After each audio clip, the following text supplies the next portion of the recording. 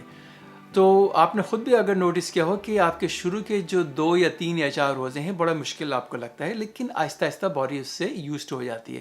اس کی وجہ یہی ہے کہ آپ کی جو گریلن لیول ہے اس کی لیولز دوبارہ سے نارملائز ہونا شروع ہو جاتی ہیں. بینیفٹ نمبر 5, فاسٹنگ آپ کے ایجنگ پروسیس کو سلو کر سکتی ہے اور لانجیویٹی کو بھی بڑھا سکتی ہے. یہ ابھی تک پریلیمنری ڈیٹا ہے, اس میں کوئی کنفرم نہیں ہوئی ریسرچ, لیکن ایٹ لیسٹ کچھ انڈیکیشنس ہیں کہ یہ فاسٹنگ آپ کو ہو سکتا ہے کہ ایجنگ پروسیس کو سلو کر دے. تو وہ کس طرح کرتی ہے, اس کے میکنزمز جو ہیں اچھی طرح سے تو معلوم نہیں ہے, لیکن 3-4 چیزیں ایسی ہیں جس کو ہم کہہ سکتے ہیں کہ اس کی وجہ سے موسٹ لائکلی اس کا یہ پازیٹیو افیکٹ ہے. تو فار ایگزامپل کولیسٹرول کم ہو گئی, کولیسٹرول کم ہوگی تو آپ کو اسٹروکس یا ہارٹ ڈیزیز کم ہوگی, وچ ان ٹرن آپ کی لانجیویٹی کو امپروو کر سکتے ہیں. دوسرا میں نے ذکر کیا تھا کہ انسولین ریزسٹنس کم کرتی ہے. تو انسولین ریزسٹنس کم ہوتی ہے تو انفلیمیشن باڈی میں کم ہوتا ہے, جس کی وجہ سے آپ کی ایجنگ پروسیس سلو ڈاؤن ہو سکتا ہے. فاسٹنگ کا بینیفٹ نمبر 6 یہ ہے کہ یہ آپ کی انفلیمیشن جو باڈی میں وہ کم کر دیتا ہے. تو بعض دفعہ یہ ہوتا ہے خاص طور پہ جو ہماری انہیلتھی ڈائٹس ہیں, فرائڈ فوڈ ہے اور سوڈاز ہیں, اس طرح کی سب چیزیں جو فری ریڈیکلز جسم میں بنانا شروع کر دیتے ہیں, جو ایک پروسیس ہوتا ہے, کہتے ہیں اس کو آکسیڈیٹیو پروسیس. تو وہ جب ہونا شروع ہوتا ہے تو آپ کی انفلیمیشن بڑھنے لگتی ہے, ایجنگ پروسیس اسپیڈ اپ ہو جاتا ہے, کورونری آرٹری ڈیزیز ہیں, اس طرح کی اور کنڈیشنس ہیں, وہ آپ کی پریڈسپوزیشن بڑھنا شروع ہو جاتی ہے. کینسر بھی ایون ایکچولی پریڈسپوزیشن بڑھنے لگتی ہے. تو یہ اچھی چیز نہیں ہے. تو فاسٹنگ انفلیمیشن کو کم کرتا ہے. فاسٹنگ کے بینیفٹ نمبر 7 کہ یہ کینسر کو پریونٹ بھی کر سکتی ہے.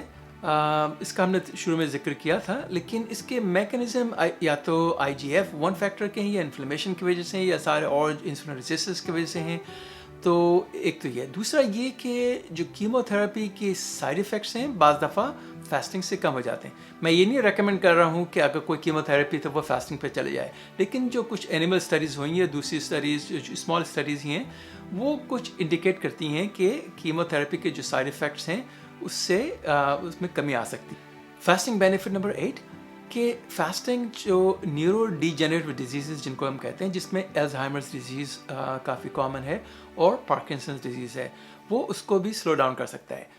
فاسٹنگ بینیفٹ نمبر 9 کہ آپ کو فاسٹنگ یوفوریا یا ویل بینگ کی فیلنگ دیتی ہے. تو جو لوگ اسپریچولی روزہ رکھتے ہیں جیسے رمضان کے روزے ہیں, ان کو تو ہم یہ کہہ سکتے ہیں کہ کیونکہ ان کو ایک اسپریچول ہائی بھی ملتا ہے, اس کے اسپریچول فائدے ہیں. لیکن جو سیکولر فاسٹنگ ہے اس کے اندر بھی ایک یہ فیلنگ ہوتی ہے جس کو کہتے ہیں فیلنگ آف ویل بینگ یا یوفوریا ہے, کہ آپ اچھا بہت فیل کر رہے ہیں, بس خوش فیل کر رہے ہیں. اس کی وجہ یہ ہے کہ جب آپ فاسٹنگ کر رہے ہوتے ہیں تو جو نیچرل ہارمون ہے انڈورفن, وہ زیادہ سیکریٹ ہونا شروع ہو جاتا ہے. یہ انڈورفن وہی ہے جو کہ جیسے مورفین جس کو جمپ سٹارٹ کرتی ہے باڈی میں. تو جو ایکسٹرنل مورفین اس کے تو بہت بیڈ سائڈ افیکٹس ہیں, لیکن جو آپ کی اپنی باڈی جو بناتی ہے انڈورفنس, وہ بہت مفید ہارمون ہے. تو یہ وہی ہارمون ہے جو کہ جب ایکسرسائز کر رہے ہوتے ہیں, جب اچھا لگتا ہے سارا ایکسرسائز کرنے کے بعد, وہ اس لیے آپ کو اچھا فیل محسوس کرتے ہیں کہ انڈورفنس نکلتے ہیں. فاسٹنگ بینیفٹ نمبر 10 کہ فاسٹنگ مینٹل ہیلتھ کو بھی امپروو کر سکتی ہے, خاص طور پہ جو انزائٹی ہے یا اسٹریس ہے یا ڈپریشن ہے. اس کے میکینزم تو ڈفرینٹ ہیں. کچھ کہتے ہیں کہ کیونکہ یہ انفلیمیشن کم ہوتی ہے باڈی میں تو انٹرن اس کی انزائٹی یا ڈپریشن کم ہوتی ہے. ساتھ میں یہ ہے کہ جو انڈورفنس کک ان ہو رہے ہیں تو اس کی وجہ سے ڈپریشن یا انزائٹی کم ہوتی ہے. یہ زیادہ تر جو اسٹڈیز اگین ہوئی ہیں سیکولر فاسٹنگ میں. لیکن اس کے علاوہ جو رمضان کی فاسٹنگ ہے اس میں بھی کافی اسٹڈیز ہوئی ہیں جس میں شو کیا ہے کہ فاسٹنگ سے انزائٹی کا یا ڈپریشن کے اسکورس کم ہوئے ہیں. لیکن یاد رکھیں جو ہم نے شروع میں ذکر کیا تھا کہ جو جیسے رمضان کی فاسٹنگ ہے اس کے اندر تینوں ایلیمنٹس ہیں، فزیکل ہیلتھ کی، مینٹل ہیلتھ کی اور اسپریچول ہیلتھ کی بھی، کیونکہ اس کے اندر اسپریچولیٹی بھی انوالوڈ ہے. تو بہت سی جو اسٹڈیز جو کی ہیں جو کہ صرف انہوں نے اسپریچولیٹی کو دیکھا ہے وہ بھی انڈیکیٹ کرتے ہیں کہ جو لوگ اسپریچول ہیں زیادہ وہ ان میں سلیپ کی ایشوز کم ہیں، ان میں اسٹریس کم ہے، ان میں انزائٹی کم ہے، ان میں ڈپریشن کم ہے. اس میں ایک خاص اسٹڈی کی تھی جس میں دیکھا تھا، انڈونیشیا میں اسٹڈی کی تھی کہ 60 انہوں نے لوگ لیے تھے جو نرسنگ ہوم میں تھے. یہ فاسٹنگ کی اسٹڈی نہیں، صرف اسپریچولیٹی کی اسٹڈی ہے.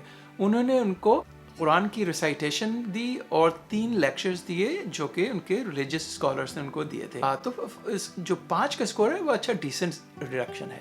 تو ان تمام باتوں سے اندازہ یہ ہوتا ہے اور کم از کم انڈیکیشن یہ ہے کہ فاسٹنگ آپ کے اسٹریس لیول کو، انزائٹی، ڈپریشن کو اس کو فائدہ پہنچاتا ہے. خاص طور پہ جو رمضان کے روزے ہیں اس میں ایک اگر کوئی نیگیٹو اثر ہے وہ یہ ہے کہ سب کی سلیپ ڈپریویشن بہت ہوتی ہے. تو یہ 2 پارٹ پروگرام ہے.